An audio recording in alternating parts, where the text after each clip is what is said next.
اب اس وقت جو صورتحال ہے سب سے زیادہ جو ہے وہ اس میں متاثر ہوں گے جموں، جو پرانا کشمیر کے دو صوبے تھے، صوبہ جموں صوبہ کشمیر، تو صوبہ جموں کے لوگ متاثر ہوں گے، اس لیے کہ ویلی میں کسی نے نہیں آنا صوبہ کشمیر میں، وہ جو بنیا آئے گا ادھر سے اس نے جموں میں آ کے رہنا ہے، ٹھیک ہے جی۔ اب یہ اسی طرح کی صورتحال ہے، میں آپ سے علم، جیسے اسرائیل ہے نا، ادھر پہلے بھی یہودی رہتے تھے، اب جب وہ اسرائیل کی ریاست بن گئی تو امریکہ سے، روس سے، یورپ سے یہودی آ کر وہاں پر آباد ہوئے، تو وہ جو اصل جو یہودی باشندے تھے وہ دوسرے درجے کے شہری، اور وہ جو ہے نا کنٹرول سارا ان کے پاس ہے جو آباد کار آئے، تو یہ ایک صورتحال ہے۔ اس کو جو صوبہ جموں کے لوگوں کے جو حقوق کی لڑائی ہے وہ وادی کے لوگ اور آزاد کشمیر کی حکومت اور حکومت پاکستان اس کو بچانے کی کوشش کر رہی ہے۔ یہ میں ان کو پیغام دینا چاہتا ہوں آپ کے توسط سے کہ اس بات کو سمجھے اور وہ دہلی سرکار کی چال میں نہ آئے، اور ادھر بے شمار وائسز ایسی آئی ہیں، نکلی ہے کہ جنہوں نے اس کی مخالفت کی۔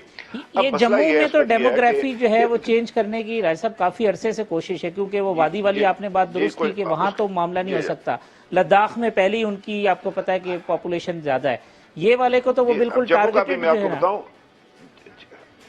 جموں کا یہ ہے کہ 18 لاکھ مہاجرین جو ہے آج بھی پاکستان میں مقیم ہے، صوبہ جموں کے، صرف صوبہ جموں کے 6 نومبر سے لے کر 15 دن کے اندر جو ہے 14 دن کے اندر 2.5 لاکھ مسلمانوں کو قتل کیا گیا تھا جموں میں، راشٹریہ سیوک سنگھ اور مہاراجہ پٹیالہ کی فورسز نے وہاں پر کیا تھا، ہندوستانی حکومت کی مرضی سے اور مہاراجہ کی مرضی سے جو ہے وہ معاملات ہوئے تھے،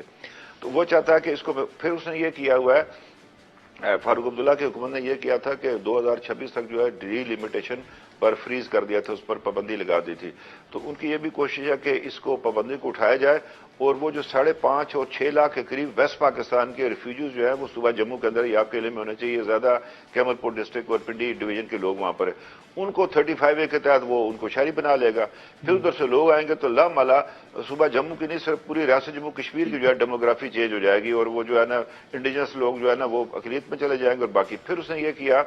کہ جو لداخ کا ڈویژن ہے اس کو اس نے یہ کیا کہ اس کو الگ کر کے یونین ٹیریٹری براہ راست دہلی سرکار کے کنٹرول میں دے دیا، اور ان کو کشمیر کے لیجسلیچر سے بھی ان کا حق ختم کر دیا۔ اس نے ایک تو یہ 2-3 حرکتیں اس نے کی ہیں،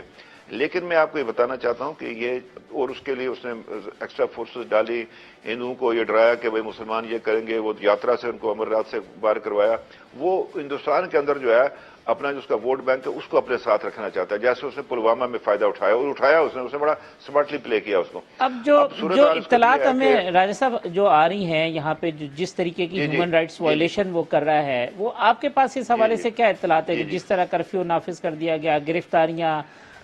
دوبارہ فورسز کی تعداد بڑھا دی گئی، اس وقت سچویشن کیا ہے مقبوضہ کشمیر کی، کیا اطلاعات ہے؟ جی میں اسی طرف آ رہا ہوں، اس نے براہ راست تو کرفیو کا اعلان نہیں کیا، لیکن سیکشن 144 لگا کر کرفیو کی صورتحال اس نے پیدا کر دی۔ اس نے ایک تو حریت پسند رہنماؤں کو پکڑا، اور پھر ساتھ جو سابقہ چیف منسٹر تھے ان کو بھی اس نے جو ہے نا گرفتار کر لیا۔ اس کو جو ہے نا مقبوضہ جموں کشمیر سے تمام معلومات کی کمی ہے، لیکن جو کچھ لوگ وہاں سے ہندوستان جا کر وہاں سے کوئی معلومات دے رہے ہیں، وہاں پر انتہائی خوف و ہراس کی جو ہے فضا پیدا کی گئی ہے اس کے اندر، کشمیر کے اندر۔ میں آپ کو بتاؤں بات، بخدا آپ کو کہتا ہوں، کشمیر کا بچہ، بوڑھا، عورتیں، خواتین باہر نکلیں گی، اور ہندوستان ادھر جینوسائیڈ ہی کر سکتا ہے اور کسی طریقے سے نہیں کر سکتا، لیکن وہ جو ادھر کرے گا، ظالمانہ اقدامات کرے گا، وہ ایل او سی کو اس طرف نہیں جا کر رک جائیں گے، وہ سپل اوور ہوں گے آزاد کشمیر میں۔ جب آزاد کشمیر میں سپل اوور ہوں گے، میں بار بار یہ بات دہرا رہا ہوں، پھر دہراتا ہوں، اس پر پاکستان کا اثر پڑے گا، پاکستان پر، پھر جب پاکستان پر پڑے گا تو لامالا پھر یہ ہندوستان بھی بیچ میں آئے گا، اور اس میں یہ ہے کہ پھر یہ صرف کشمیر نہیں، اس پورے خطے کا، جنوبی ایشیا کا جو امن خطرے میں پڑ جائے گا۔ یاسین ملک کے حوالے سے کوئی اطلاعات آپ کے پاس ہیں؟ کیونکہ وہ میں وہ آ رہا ہوں، میں جی کر رہا ہوں، کل سے ایک اطلاع تھی، لیکن وہ زندہ ہے، لیکن اس کی صحت حالت بہت خراب ہے یاسین ملک کی، اور وہ جان بوجھ کر کو کر رہے، جیسے وہ یاسر عرفات کو انہوں نے مارا تھا، اس طریقے سے اس کو کر رہے، اس قسم کی سلو پوائزننگ یا سلو ڈیتھ کہ وہ مر جائے، اللہ اس کی صحت کو حفاظت کرے۔ کل میں نے اس کی ایک تصویر دیکھی تو پتہ چلا اس کی 80 سال عمر ہے اس کی، وہ تو نوجوان آدمی ہے، اللہ اس کو جو ہے وہ زندہ رکھے۔ اس کے ساتھ تقریباً 39 آدمی اور ہیں تہاڑ جیل میں قید ہے۔ یہ وہی جگہ جہاں پر شہید مقبول بٹ بھی مدفون ہے، اور شہید کیا نام ہے اپنا افضل گرو بھی مدفون ہے وہاں پر، اسی جیل کے اندر ان کی میتیں اسی جگہ انہوں نے دفنائی تھی جب ان کو پھانسیاں دے کر ہندوستان کی حکومت نے کیا تھا۔ تو 40 کے قریب لوگ ہیں، مسرت عالم صاحب ہیں، آسیہ اندرابی صاحب ہے، اس کے علاوہ شبیر شاہ صاحب ہے، پھر وٹالی صاحب ایک ہیں جن پر وہ منی لانڈرنگ کا الزام لگایا، ہائی کورٹ نے ان کو بری بھی کر دیا، لیکن سپریم کورٹ میں ان کی اپیل پڑھنے کے ان کو بھی گرفتار کر کے رکھا ہے۔ تو طرح طرح سے کشمیری لیڈرشپ کی کردار جو ہے کردار کشی بھی کر رہا ہے ہندوستان، وہاں پر مظالم بھی کر رہا ہے۔ تو اس وقت یہ ہے کہ جو میں سمجھتا ہوں کہ جو میری اطلاعات ہے، حکومت پاکستان نے ایک فیصلہ کیا، دلیرانہ فیصلہ کیا ہے کہ وہ سیکورٹی کونسل میں جا رہے ہیں۔ بات صرف یہ ہے یعنی بعض اقوام لوگ جو اس تھوڑے سے معاملے کو گھبراتے ہیں، ہم پاکستان تو اقوام متحدہ کی جو سلامتی کونسل ہے وہاں لے جا رہا ہے، آپ یہ جی کہہ رہے ہیں؟ سیکورٹی کو ہاں جی اس میں اٹھا گا جی لے جا رہا ہے جی جو اس نے اقدامات کیے بات یہ ابھی ہم ریزولوشن کی طرف جا رہے ہیں، اس کے حل کی طرف نہیں جا رہے، اس صورتحال کے بارے میں جا رہے ہیں جو اس نے پیدا کر دی ہے۔ ٹھیک ہے، اب بات یہ ہے کہ اس میں ہمیں ویسٹ کی سپورٹ وہ اس لیے مل سکتی ہے کہ پاکستان اس کو جو ہے وہ افغانستان کے اندر سے انخلا میں پوری مدد کر رہا ہے۔ اب لامالا جب اس کو ایسٹرن بارڈر پر پریشر پڑے گا تو پھر وہ اتنا نہیں ہے ہمارے پاس اپنے صلاحیت کے ہم دو طرف اپنے آپ کو اسٹریچ کر سکیں، تو پھر آپ کو ویسٹرن بارڈر چھوڑنا پڑے گا۔ جو اب ہندوستان چونکہ اس عمل سے اس کو باہر بیٹھا ہوا ہے، اسے آپ کو پتا ہے افغانستان نے بڑی سرمایہ کاری کی، اس کے بے جی جی شمار جی، وہاں پر جو ہے وہ ان کے قونصل خانے جہاں سے وہ پاکستان کے اندر جو تقریب کاری کرواتا ہے تو وہ اس کو باہر نکلا ہوا ہے، تو وہ کسی نہ کسی طریقے سے اس عمل کو بھی سبوٹاج کرانا چاہتا ہے، پاکستان کو بدنام کرانا چاہتا ہے، آپ کی اور عمران تاکہ خان صاحب امریکہ جو ہے سے پاکستانی جو گورنمنٹ ہے ان سے جو chief of G G army staff ہیں ان کے جی ساتھ جی جی ملاقاتیں رابطے ہوئے ہیں، اس پہ کیا ڈیولپمنٹ ہوئی ہے؟ جی میں عرض کروں آپ سے، سب سے پہلے میں کل صبح وزیر خارجہ سے ملا تھا، ان سے ساری بات کی تھی، تو میں ابھی گیا تھا برسلز گیا تھا، تو وہاں پہ جو ہے جو اقوام متحدہ کے جو انسانی حقوق کا کمیشن ہے اس کی دوسری رپورٹ بھی آ گئی ہے۔ جی پچھلے جو اس کے ہائی کمشنر تھے انہوں نے یہ کہا تھا کہ فیکٹ فائنڈنگ مشن بنا کر ہندوستان اور مقبوضہ کشمیر آزاد کشمیر میں بھیجا جائے، چونکہ ہندوستان نے اجازت نہیں دی تھی تو ہم نے بھی نہیں دی، لیکن اب ہم نے یہ فیصلہ کیا ہے کہ نہیں ان کو آنے دیں تاکہ وہ دیکھیں آزاد کشمیر کے اندر کیا صورت ہے، پھر اس پر انڈیا پر بھی لوگ پوچھیں گے جب وہ آنے دیتے تم کیوں نہیں اس کو آنے دیتے؟ بے شک وہ 370 ختم کر دیں، ہندوستان کا درونی معاملہ نہیں ہو سکتا۔ جو اس کا یو این کا جو چارٹر ہے اس کے اندر جو ان کی دفعہ 99 ہے اس کے اندر جو ہے اقوام متحدہ اگر کسی جگہ دو ممالک کے درمیان کوئی تنازع ہے، اس سے اگر اس تنازع کو بڑھنے کا خطرہ ہے، اس میں کوئی خطرناک صورتحال پیدا ہو، وہ خود بھی اس میں انٹروین کر سکتے ہیں۔ اور دوسری بات یہ ہے کہ یہ تو یو این کے ایجنڈے میں شامل ہے۔ ٹھیک، اب بات یہ کہ پاکستان اور ہندوستان دو سگریٹری ہیں، میری وہ گزارش سن لیں، سگریٹری ہیں یو این چارٹر کے بھی اور دونوں وہاں کے فریق ہیں، تو کوئی فریق نہ ہندوستان نہ پاکستان کوئی نہیں آلٹر کر سکتا مقبوضہ کشمیر کی صورتحال کو، یا پورے ریاست جموں کشمیر کو کوئی کہہ دے جی یہ میرا حصہ ہے، وہ کہہ دے وہ میرا حصہ ہے، وہ فلاں حصہ ہے، صحیح۔ تو یہ ابھی ایجنڈا اس میں ایجنڈے میں موجود ہے۔ جی یہ فیکٹ فائنڈنگ جو تو مشن یہ آپ اس جس کو کی بات کر رہے ہیں اس کے فیصلہ ہو گیا کہ ہم ان کو الاؤ کر رہے ہیں؟ جی میں نے وزیر خارجہ سے بات کی تھی، باقی حضرات سے بھی بات کی تھی، جو متعلقہ لوگ انہوں نے کہا جی بالکل ٹھیک ہے، ہم ان کو اجازت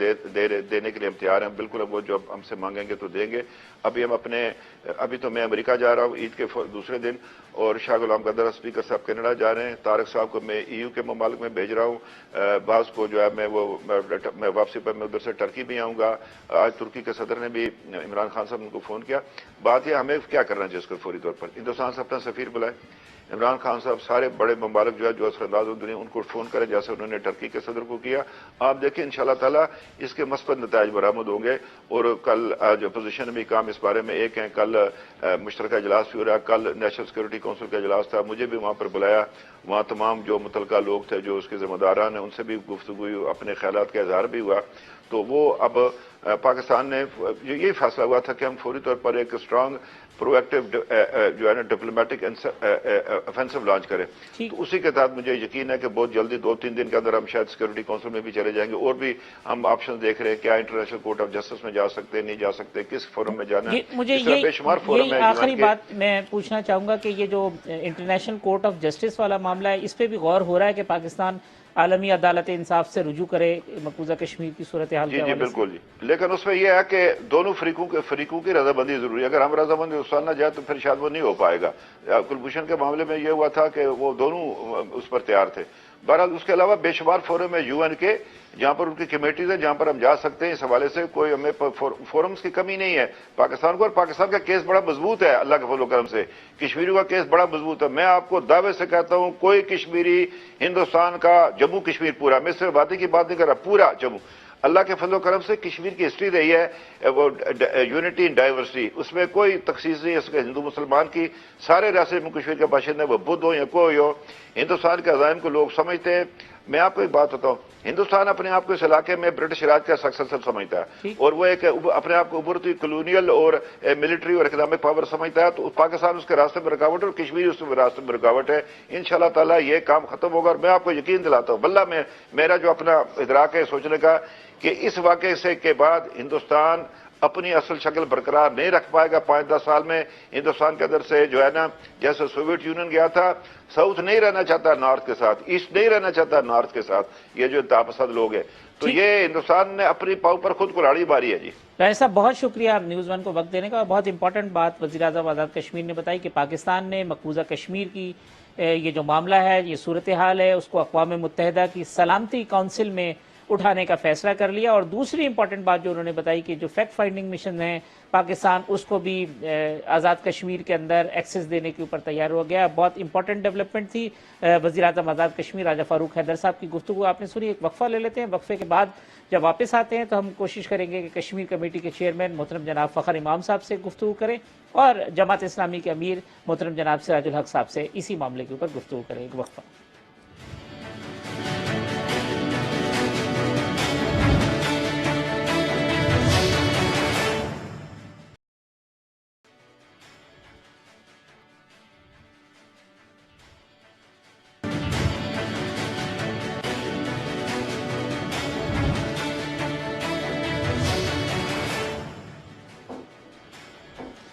ویلکم بیک ناظرین۔ جماعت اسلامی کے امیر محترم جناب سراج الحق صاحب ہمارے ساتھ موجود ہیں مقبوضہ کشمیر کی صورتحال پر گفتگو کرنے کے لیے۔ سراج صاحب، جو ناقابل بیان اور ناقابل یقین صورتحال ہے، جو بھارت کی جانب سے جو ظلم و بربریت کی جا رہی ہے، جس طریقے کی داستانیں وہ رقم کر رہے ہیں، آپ کا رد عمل کیا ہے؟ کس طریقے سے آپ اس صورتحال کو دیکھ رہے ہیں؟ بسم اللہ الرحمن الرحیم۔ اس وقت تو کشمیر ایک فوجی چاونی بن گئی ہے اور 1 کروڑ کشمیری اس میں قید ہے یا رمال ہے، اور پہلے بھی وہاں 7 لاکھ سے زیادہ فوج تھی، لیکن مزید بھی 1 لاکھ فوج وہاں بھیجی گئی ہے۔ اور اس سارے عمل میں انڈیا اور اسرائیل دونوں شریک ہے اور دونوں مشاورت میں ہیں، اس لیے کہ یہاں بھی وہیں ہتھ کنڈے اور حربی استعمال ہو رہے ہیں جو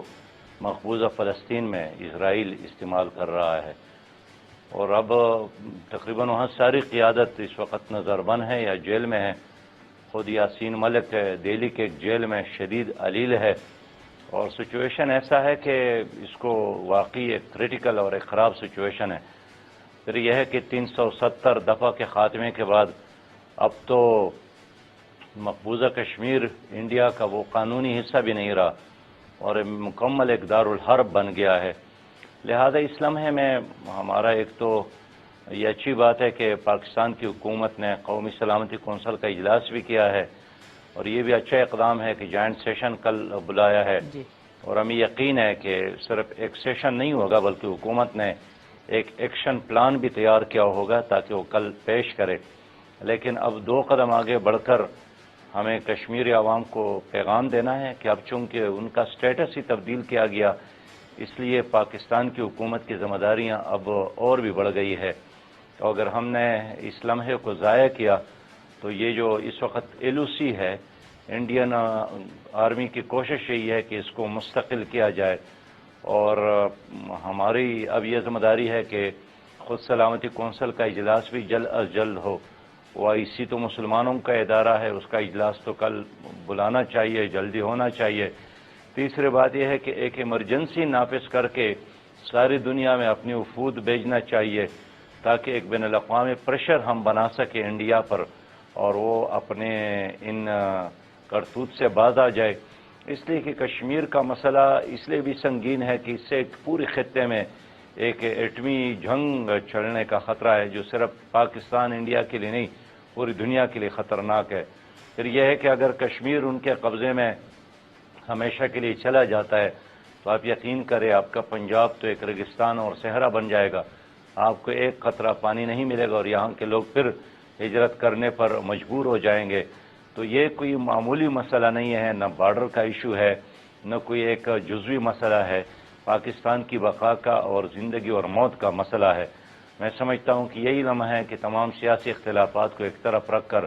پورے زور، پوری جوش، پوری دلیری اور بہادری کے ساتھ انڈیا کا مقابلہ کیا جائے۔ سراج صاحب، یہ وزیر اعظم عمران خان صاحب امریکہ تشریف لے گئے تھے، ٹرمپ صاحب نے کہا کہ جی وہ ثالثی کر رہے ہیں، ہم تو یہ ایکسپیکٹ کر رہے تھے کہ شاید کوئی معاملہ پازیٹیو ڈائریکشن کی طرف بڑھے گا، یہ تو بالکل ایڈورس ڈائریکشن میں اور بہت تیزی کے ساتھ یہ سب کچھ ہوا ہے، اس پر آپ کی کیا رائے؟ نہیں، میرا یہ خیال نہیں ہے کہ ٹرمپ نے اس طرح بیان دیا ہے اچانک یا ان کے ذہن میں یہ بات آئی کہ مجھے ثالثی کرنی چاہیے۔ یہ اس طویل المیعاد منصوبے کا ایک حصہ ہے، اور ظاہر ہے انڈیا نے آج جو قدم اٹھایا ہے یہ بھی اچانک نہیں اٹھایا ہے، بلکہ ان کا جو خاکہ ہے اپنے انڈیا کے لیے اور کشمیر کے لیے یہ اس خاکے میں رنگ بھرنے کی کوشش ہے، اور میرا یقین ہے کہ ہمارے جو سلامتی کے ادارے ہیں، پاکستان کے جو ادارے ہیں، وہ بھی ان سے خبر نہیں تھے، انہوں نے بھی ان کے بارے میں ضرور آگاہی حاصل کی ہوگی۔ لیکن دیکھیے، امریکہ کے بارے میں اب کسی غلط فہمی میں نہ پڑے۔ امریکہ وہی ملک ہے جس نے بہت اچھے ماحول میں بھی ہمارا کبھی بھی ساتھ نہیں دیا، نہ 65 میں ساتھ دیا، نہ 71 میں ساتھ دیا، نہ جب آپ نے ایٹمی دھماکے کی اس وقت بھی انہوں نے ساتھ نہیں دیا، اور خود امریکی پروفیسر کہتے ہیں کہ ہمارے ساتھ دشمنی اور ہمارے ساتھ دوستی دونوں ملکوں کے لیے خطرناک ہے۔ پھر آپ دیکھتے ہیں کہ انڈیا اس وقت 1 ارب سے زیادہ انسانوں کا ایک ملک ہے، وہ امریکہ کے لیے ہر لحاظ سے ایک معاشی منڈی ہے۔ ٹھیک بات۔ تو امریکہ کی جتنے بھی اقدامات ہیں وہ اپنے معاشی مفادات کے تحت ہوتے ہیں، اور اگر ان کے مفاد میں ہیں تو گدے کو باپ بھی کہتا ہے، اور اگر اس کے مفاد میں نہیں ہے تو باپ کو بھی اپنا دشمن کہتا ہے۔ اس لیے امریکہ کے بارے میں ہمیں ان کی کسی میٹھی بات یا ہاتھ میں لانے سے یا کسی مسکراہٹ سے ہمیں غلط فہمی کا شکار نہیں ہونا چاہیے۔ اور پاکستان کے لیے اب یہ ایک لمحہ ہے کہ افغانستان میں چونکہ اس وقت امریکہ ایک مشکل سے دوچار ہے، اور اس کی وجہ سے انہوں نے ہمارے وزیر اعظم کے ساتھ مسکراہٹوں کا تبادلہ کیا، لہذا ان کی اس مجبوری کو بھی بنیاد بنا کر ان پر پریشر ڈالنا چاہیے کہ اگر آپ افغانستان میں اپنے امن کی کوششوں کو مچور دیکھنا چاہتے ہیں اور وہاں سے کامیابی کے ساتھ نکلنا چاہتے ہیں تو آپ کے لیے ایک ہی راستہ ہے کہ کشمیر میں وہ پاکستان کی اس اصولی موقف کو اور اقوام متحدہ کے قراردادوں پر مبنی موقف کو سپورٹ کرے، جو آلریڈی بین الاقوامی دنیا کی ایک ذمہ داری ہے کہ اقوام متحدہ کے قراردادوں کو عملی رنگ دیا جائے۔ سراج صاحب، یہ کشمیر کے اوپر جو ہماری پالیسی ہے وہ ایسا لگتا ہے کہ ہم 2 قدم آگے جاتے ہیں، 1 قدم پیچھے ہٹ جاتے ہیں۔ بعض چیزوں کے اوپر ہم اسٹیٹ اون پالیسی بناتے ہیں، اس کو پوری سپورٹ کرتے ہیں، پھر کہیں سے پریشر آتا ہے، ہم ادھر سے اس چیزوں سے وڈرا ہو جاتے ہیں، اور جو لوگ اس میں ہراول دستے کا رول پلے کر رہے ہوتے ہیں ان سے پھر ہم لا تعلقی کا اظہار کر لیتے ہیں۔ تو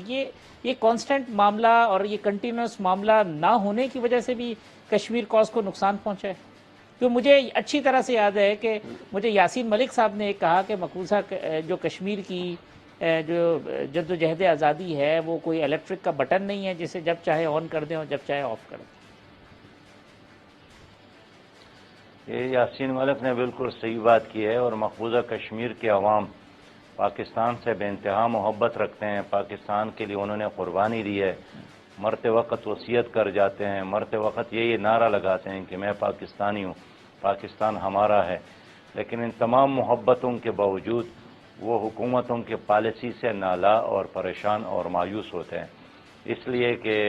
یہ ہمیشہ ان کو برے وقت میں اکیلا چھوڑ لیتے ہیں۔ پہلے تو یہ بھی ایک الزام تھا کہ باہر سے لوگ آتے ہیں اور مقبوضہ کشمیر میں ہلچل مچاتے ہیں، لیکن اب تو خود انڈیا نے وہاں ایک کانٹا دار تار بچھائی ہے، اور جب یہ باڑ لگا رہے تھے تو ہماری پاکستان کی گورنمنٹ اس کو دیکھ رہے تھے اور تماشا کر رہے تھے، لیکن انہوں نے بہرحال LOC کو اپنی طرف سے محفوظ بنانے کی کوشش کی، جو کسی لحاظ سے پاکستان کے حق میں نہیں تھا۔ لیکن اب جو تحریک ہے تو بالکل وہاں اسکول کے بچوں کا ہے، کالج کے نوجوانوں کا ہے، ماؤں بہنوں اور بیٹیوں کا ہے، اور پوری طرح وہاں کے نوجوان اس میں شریک ہے۔ گزشتہ قلیل عرصے میں 5 PhD ڈاکٹر شہید ہو گئے، تو 7 سال کا بچہ بھی احتجاج پر ہے، اور 75 سال کا ایک بوڑھا بھی ہاتھ میں پتھر لیے مقابلہ کر رہا ہے اور مرنے کے لیے تیار ہے۔ تو ہم خود یہی اعتراف کرتے ہیں کہ ہماری حکومتوں نے اپنی ذمہ داریاں نہیں پوری کی، اگر یہ پورا کر لیتے تو آج سچویشن اتنا خراب نہ ہوتا اور کشمیر کے مسئلے کا ایک بہتر حل نکل آتا۔ لیکن آپ نے دیکھا کہ خود پرویز مشرف کی پالیسیاں بھی آپ کے سامنے ہیں، کس طرح انہوں نے اس اصولی موقف سے انحراف کرتے ہوئے ایک 7 نکاتی جھنڈا تیار کیا، اور اس وقت کے وزیر خارجہ خود اعتراف کرتے ہیں کہ ہم نے تو بالکل مسئلے کو ختم کیا تھا، لیکن کشمیری عوام کی لیڈر سید علی گیلانی نے رنگ میں بھنگ ڈالا اور اس نے ہماری اس پروگرام کو ناکام بنایا۔ اس کا مطلب یہی ہے کہ پاکستان کی حکومتوں نے ماضی میں بھی جو کیے ہیں وہ مقبوضہ کشمیر کے عوام کی خواہشات کے مطابق نہیں تھے تبھی تو انہوں نے مخالفت کی ہے، لیکن اب حالات کا تقاضا ہے کہ حکومت اور تمام سیاسی لیڈر، سیاسی جماعتیں اور 22 کروڑ عوام ایک پیج پر ہو اور کشمیریوں کو پیغام یہی دے دے کہ ہم کشمیر کے ہیں اور کشمیر ہمارا ہے، اور ہمیں جدا کرنا، ہمیں تقسیم کرنا، یہ ہمیں قبول کسی بھی صورت میں نہیں ہے۔ اس وقت انڈین گورنمنٹ نے خود کشمیر کو بھی 2 حصوں میں تقسیم کیا ہے، ایک وادی ہے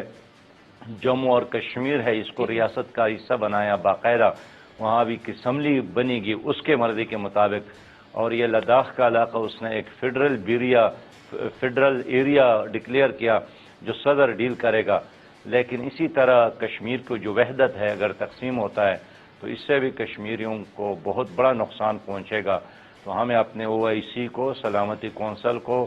اور تمام دنیا کے ہر باضمیر انسان کو اور بشری حقوق کی تمام تنظیمات کو اور جمہوری لوگوں کو اپنے ساتھ ملانا چاہیے اور ایک زبردست پریشر ڈیولپ کرنا چاہیے کہ اگر دنیا نے ہمارا ساتھ نہیں دیا تو اس خطے میں ایک ایٹمی جنگ کا خطرہ ہے، اس لیے کہ اگر انہوں نے پھر حملہ کیا ظاہر ہے وہ تو آگے بڑھ رہے ہیں، تو پاکستان بھی خاموش نہیں رہے گا تو اس کا نقصان تو ساری دنیا کو ہو سکتا ہے۔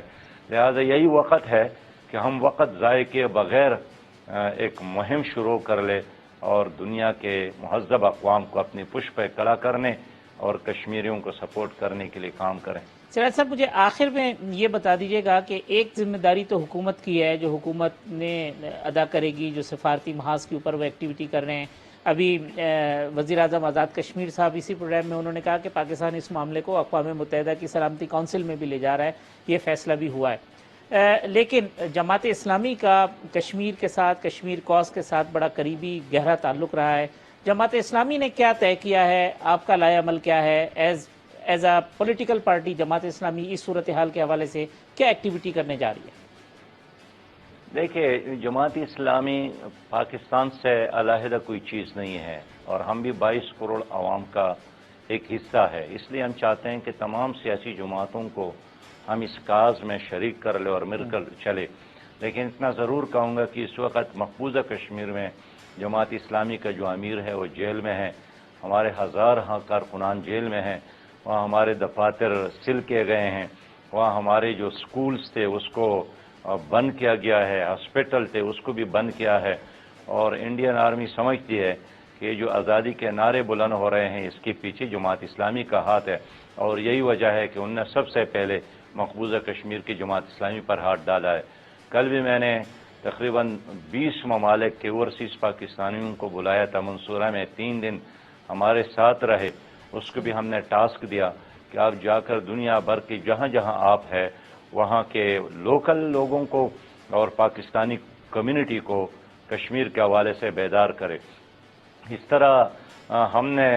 آئندہ مہینے فیصلہ کیا ہے کہ ہم خود جماعت اسلامی کے تحت ایک بین الاقوامی کانفرنس اسلام آباد میں بلا رہے ہیں، جس میں دنیا بھر کے لوگوں کو ہم بلا رہے ہیں کہ یہ مسئلہ ہائی لائٹ ہو۔ پھر یہ ہے کہ اگر حکومت اس طرف کوئی قدم اٹھاتی ہے تو ہم سیاسی اختلافات ایک طرف پھینک کر اس میں ہم ساتھ دے رہے ہیں۔ باقی یہاں جتنے بھی کشمیر کے لوگ آئے ہیں، مہاجر ہے، تکلیف میں ہیں، ان کا ساتھ دینا، مقبوضہ کشمیر کے عوام کے ساتھ الحمدللہ ہمارا ایک انٹریکشن ہے اور ہر دن ان کے فون آتے ہیں، وہاں کے سچویشن سے ہم اپنے آپ کو آگاہ رکھتے ہیں۔ لیکن ظاہر ہے سب کچھ کے باوجود ہم ایک ریاست یا ایک حکومت نہیں ہے، ہم ایک پولیٹیکل پارٹی ہے اور ہم اپنی صلاحیت کے مطابق